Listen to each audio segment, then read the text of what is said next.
मैंने क्या बताया त्रिभुज के प्रकार। तो त्रिभुज का प्रकार लाडला भुजा के आधार पर भी 3 प्रकार का होता है और कोण के आधार पर भी 3 प्रकार का होता है। ठीक है ना। अगर कोई पूछे लाडला कि त्रिभुज जो है भुजा के आधार पर कितने प्रकार का होता है, तो 3 प्रकार का होता है। कितने प्रकार का होता है? 3 प्रकार का होता है। नंबर 1 होता है समबाहु त्रिभुज। क्या होता है? समबाहु त्रिभुज। और समबाहु त्रिभुज किसे कहते हैं लाडला? जिस त्रिभुज की तीनों भुजाएं आपस में बराबर होती हैं उसे क्या कहते हैं? समबाहु त्रिभुज कहते हैं। अर्थात समबाहु त्रिभुज की तीनों भुजाएं आपस में क्या होती हैं? बहुत अच्छा।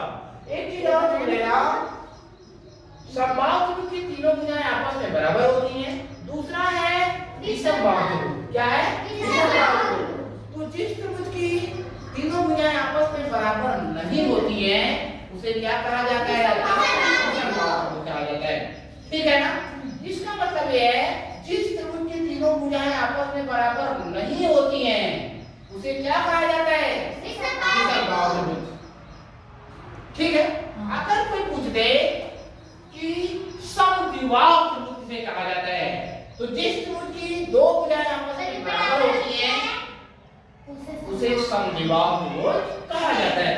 अर्थात लाडला समद्विबाहु त्रिभुज में केवल दो भुजाएं आपस में बराबर होती हैं।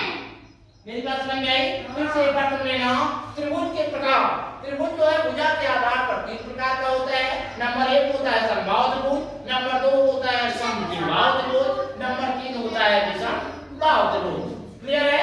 अगर कोई पूछ दे समबाहु त्रिभुज किसे कहते हैं? जिस त्रिभुज की तीनों भुजाएं आपस में बराबर होती हैं, ठीक है, उसे हम क्या कहते हैं? समबाहु त्रिभुज कहते हैं। और जिस त्रिभुज की तीनों भुजाएं आपस में बराबर नहीं होती हैं उसे विषमबाहु त्रिभुज कहा जाता है। और जिस त्रिभुज की दो भुजाएं आपस में बराबर होती हैं उसे समद्विबाहु त्रिभुज